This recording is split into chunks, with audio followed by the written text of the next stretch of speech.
प्रभु श्री जगन्नाथ एवं तांको परम भक्तଙ୍କ विषय एक गपटे शुणु। 1512 ख्रीष्टाब्दर कथा।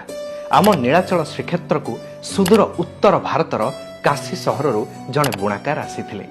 से खूब गरीब थिले। तांको घरे पेट पूरिबा पाई मध्य यथेष्ट खाद्य नथिला, किंतु तांको मनरे कालिया शांतंको पाई थिला अहेतुक भक्ति। आउ आमे समस्ते जानती आम मणिमाता टिके नटखटिया। प्रभु श्री जगन्नाथ भक्तों को परीक्षा करने को जाई एक ब्राह्मण वेशरे से बुणीथिबा लुगा खंडे माकिले।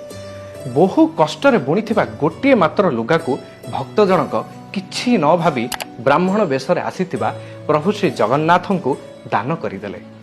एमिति निस्वार्थ परता एवं सरल पणियारे संतुष्ट होई उठिले महाप्रभु। एहापरे चराचर जगतर नाथ स्वयं जगन्नाथ गोपाल वेशरे भक्तों घर को गले एवं पुओ पठाइछि कही तांको मां को नाना प्रकारर द्रव्य दे आसिले। यह जानिपारी भक्त जनक लिखिले, आनर नुहे चरित निश्चय से प्रभु जगन्नाथ। आज्ञा भक्त जनक किए जानिपारले तो? आउ केही नुहंती, से हेले संत कबीर। मुसलमान हेले मध्य प्रभु श्री जगन्नाथଙ୍କ प्रति तांको भक्ति विषय रे आज भी श्रीक्षेत्र रे थिबा कबीर चौरा मठ प्रमाण दिए। कमेंट रे जणिया को भूलिबेनी आउ केउ मुसलमान भक्तଙ୍କ ପାଇଁ नंदीघोष रथ मध्य अटकी जाइथिला। जय जगन्नाथ।